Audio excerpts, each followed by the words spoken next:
Hey friends, Andy Jenkins here with the Warrior Hope Podcast. In this episode, I really want to build on what we discussed in the previous episode. Now, there, you might remember if you listened or watched that I left you with really the story of how this entire thing began. The Invisible Scars Project, and then honoring the code, and what now is leading up to the release of Trauma Comes Home, and several of the books that we've written and the study guides and resources and tools that are available for veterans and that are available for their families to really understand the process of coming home well and walking through some of the invisible scars, hurts, and pains of the past.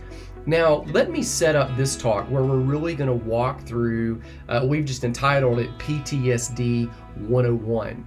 Dr. Sarah Gilliam, PhD, she is a psychologist. I'm looking at my notes here to make sure I've got everything totally correct. We actually featured her in one of our films, Honoring the Code. She was one of our guests in season 1 of the Warrior Hope podcast. There's this scene that she recounts, and I would love to just allow you to see it or listen in, because it will set up our conversation today about post-traumatic stress disorder and what it is. And we went to a restaurant one night, and we were getting to-go boxes. This is silly that I'm emotional about this, but it was, he got angry that we were taking a specific item home, and he snapped. And it wasn't necessarily angry, it wasn't in an abusive way, but there's that moment when you know this isn't about the to-go box. And you think, oh no. Now, I don't know if you can relate to what Sarah, Dr. Gilliam, says right there. You might be able to, or you might have friends, if not personally firsthand, you might have friends that have had that experience. Here's what I want to show you, is if that's you, or if that's someone in your family, or someone that you know that's close to you, you are not alone, and this is not something that's new. In fact, this whole experience, even though we're just now calling it PTSD, this is something that goes back not just decades, but it goes back centuries, and even as we'll see here, goes back millennia. Now, let me introduce you to the man that is going to help us set this up. This is Bruce Chaplin. He is a pastoral psychologist. Just listen to what he has to say. During the Civil War, we had veterans from both sides that had experienced the war, the horrors of the war, the death, the destruction, seeing what happened to not only to the military but to the civilian world, and had a lot of emotional and psychological response to it. But given what we had in those days, we didn't have psychiatric medicine, we didn't have psychology, they didn't know what, so they took all these symptoms and they decided to call it something. So they called it, looked at it, they called it soldier's heart.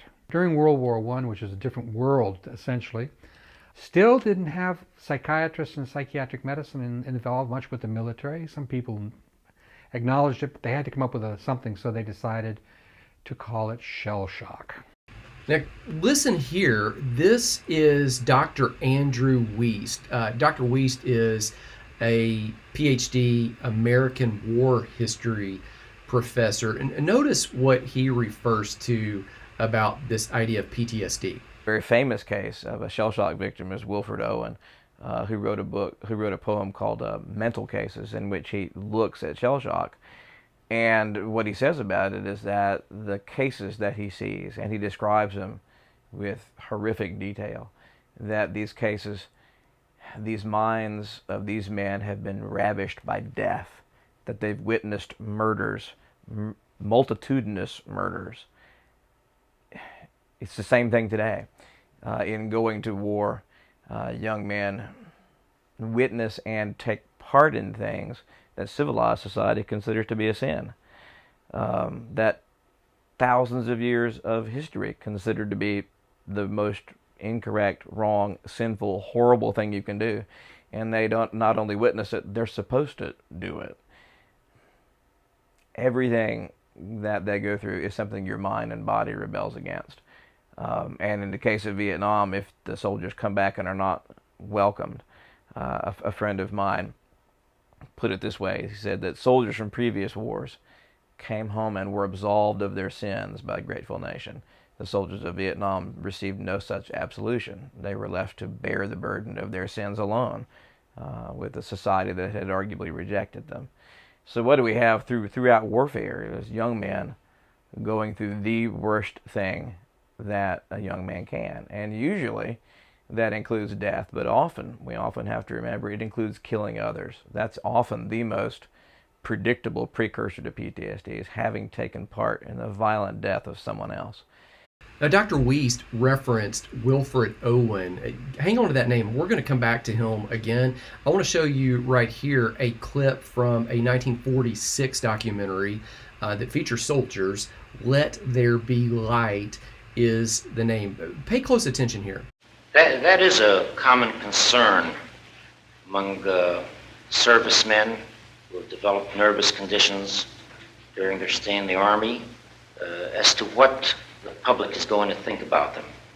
Undoubtedly, there will be people on the outside who won't have any understanding of the condition, who may think of it as being a rather shameful condition.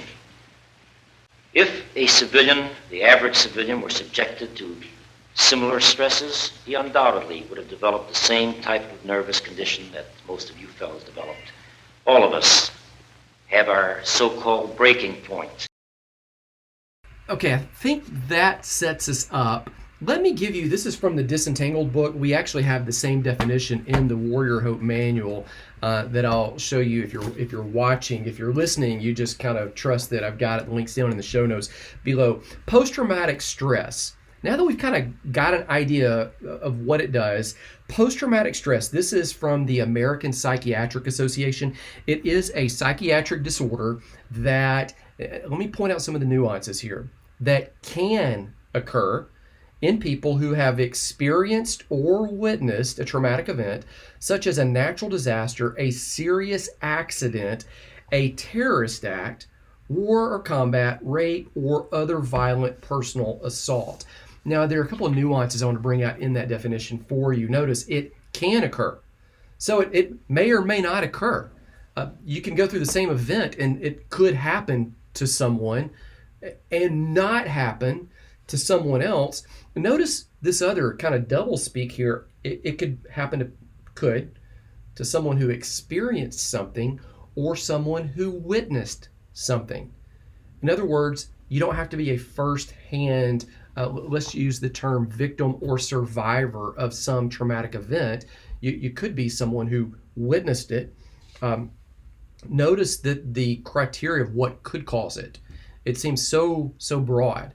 It could be a natural disaster, a serious accident, a terrorist act. It could be war, combat, rape, or other. That's kind of it's not the junk drawer. It's just kind of the catch-all or other type of violent assault. In other words, there are so many different things that could cause it. Now, for the purposes of this podcast, even though other events can cause it, we don't want to diminish anyone's pain. What I do want to focus on, and what we do focus on in the Disentangled Manual and do focus on Warrior Hope, is trauma and PTSD as it relates specifically to veterans. Now, in a couple episodes upcoming, I'm going to say it's not just war-related trauma. It's going to be veteran-related trauma. And here's why. Let me play another clip here from Dr. Andrew Wiest. Sometimes I ask my students to maybe think of something they've been through that was difficult, whether it was the loss of a loved one or perhaps a car wreck or something like that, and to take what trauma they've experienced in a life, a little bit of trauma. And one of my veteran friends told me this, and I think it's a very good way to put it. He said, imagine that trauma, but imagine that trauma happening day after day for 365 days, and then you have what a veteran's been through. Now, what you see with post-traumatic stress disorder is it is a normal reaction to an abnormal event. In other words, it doesn't highlight what's wrong with you. It really emphasizes what's right. Okay, let me frame that for you.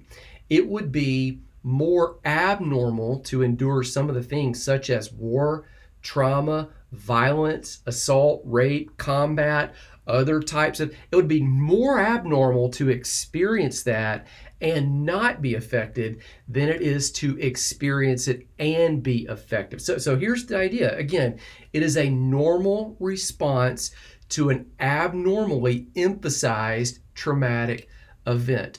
Listen here to what Shannon Paulson, she is a clinical social worker, has to say about this, because she's going to bring up the idea that this is not a new thing. Basically, if you look back through history, what you will see is post-traumatic stress disorder has been going on since 1900 BC and has been documented. A few moments ago, Andrew Wiest referred to Wilfred Owen.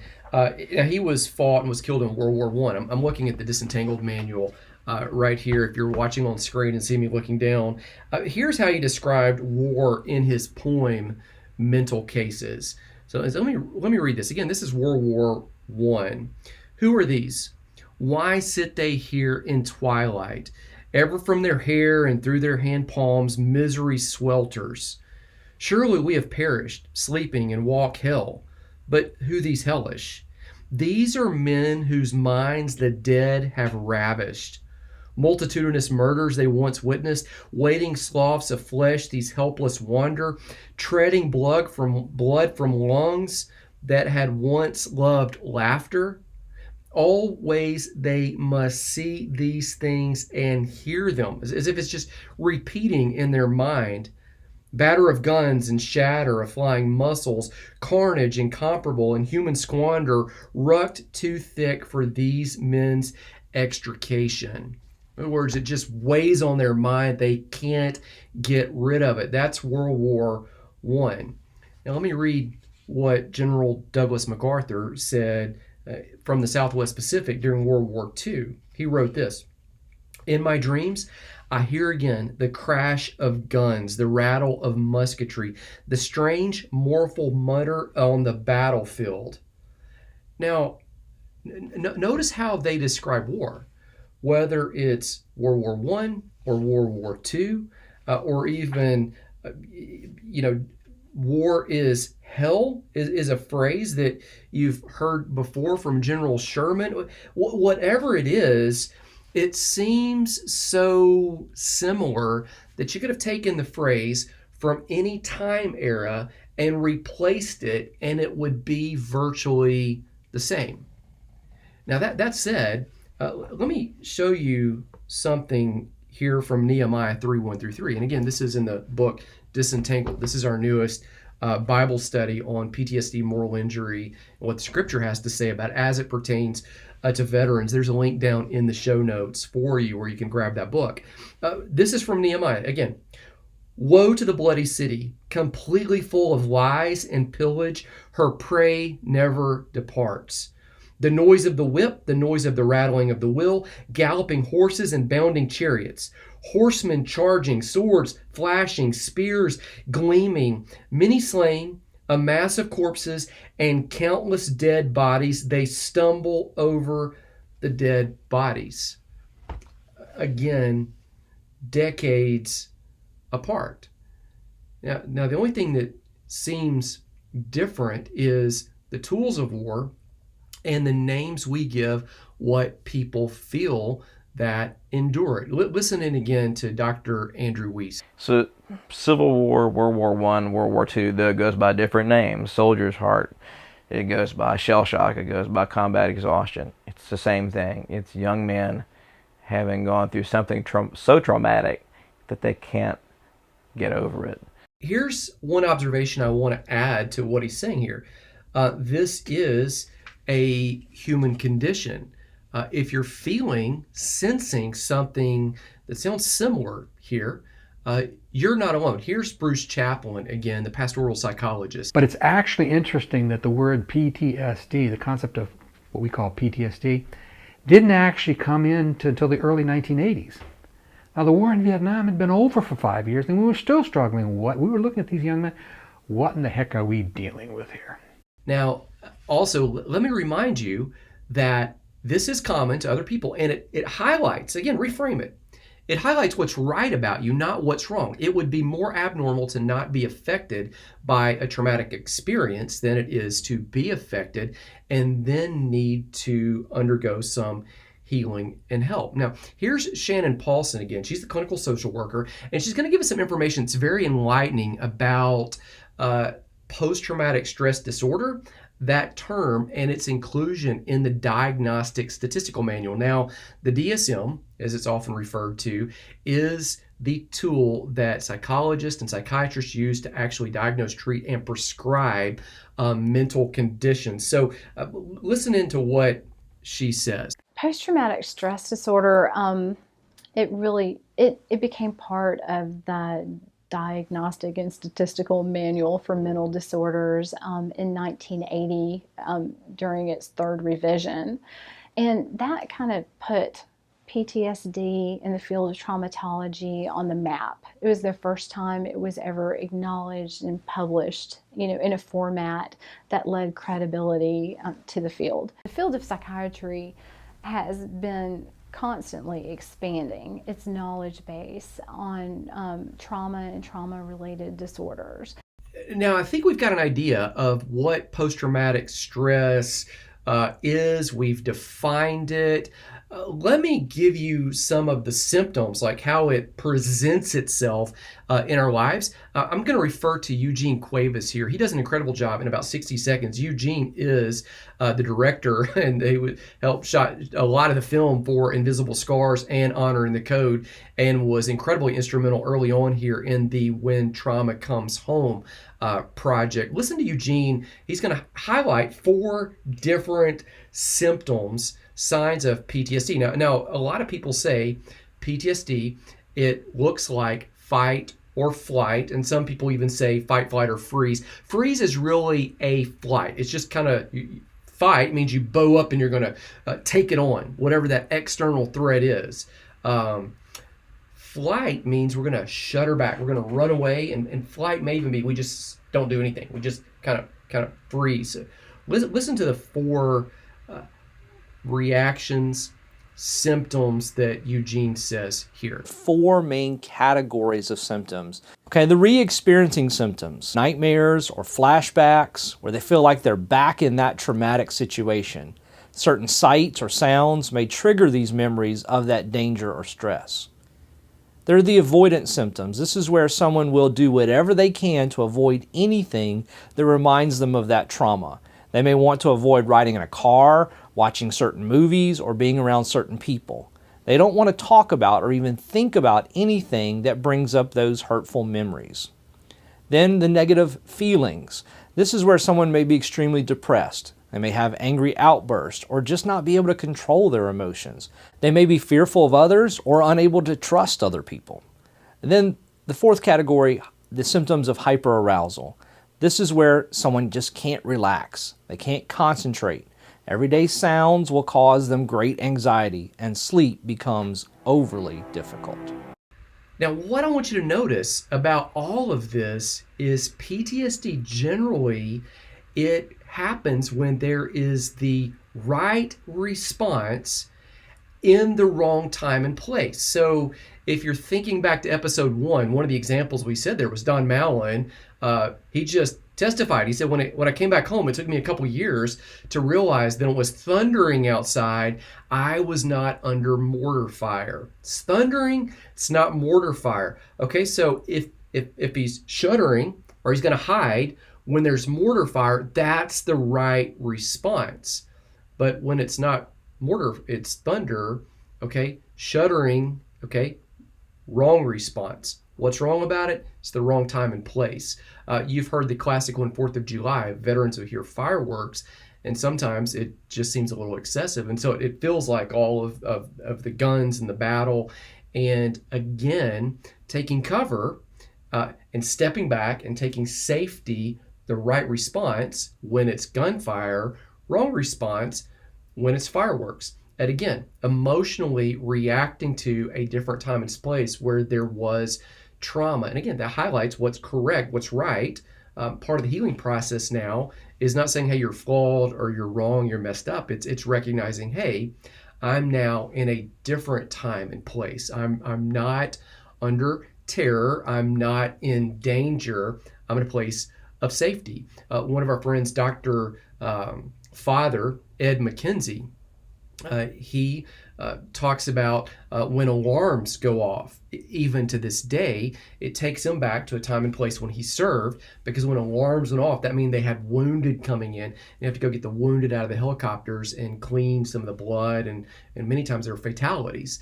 And so alarms even now transport him back. Okay, when alarms go off and you're in war, it's the right response to high alert and to get up because we got to go take care of the wounded. Now the alarm might just be a phone going off, or it might just be, hey, somebody's phoning you, or it might just be, hey, it's time to wake up. Okay, again, so it's that high alert or that re-experiencing syndrome that, like Eugene mentioned, but it is at the wrong time and place. That's where it really comes in. Now, let me share with you again what Shannon Paulson also says about these unhealed hurts and how they might affect us. In the DSM-5, post-traumatic stress disorder was taken out of the anxiety category of anxiety disorders and placed into a new chapter of stress and trauma-related disorders. Here's my encouragement to you. If you have an unhealed hurt, don't continue living in the present out of the past. Set the past in the past. Doesn't mean that it's not a process. It doesn't mean that you don't need some healing. In fact, it might be beneficial to find some professional help. I've sought professional help before.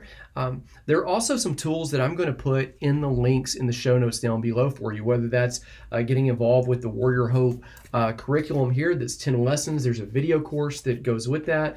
There's the Disentangled Bible Study. There are also those 2 films currently that you can stream. At some point in the future, we'll add the 3rd film to where that's streamable as well. But if you're trying to have that conversation with other people and you're not really sure how to process that with your family, with your friends, one of the easiest things that you could do is actually watch that film together, and perhaps that would give you conversation starters, or even if you don't want to talk yet, it would give them space to hold for you to where you could maybe see it in the stories of others. Okay, I'm Andy Jenkins. I am signing off from the Warrior Hope podcast, brought to you by Crosswinds Foundation for Faith and Culture. Join me for episode number 3 here of season 3, because in the next episode, we're going to talk about the idea that war actually changes people, and then we're going to come back and talk about the other side of it, which is non-war changes people as well. I'll see you in the next episode.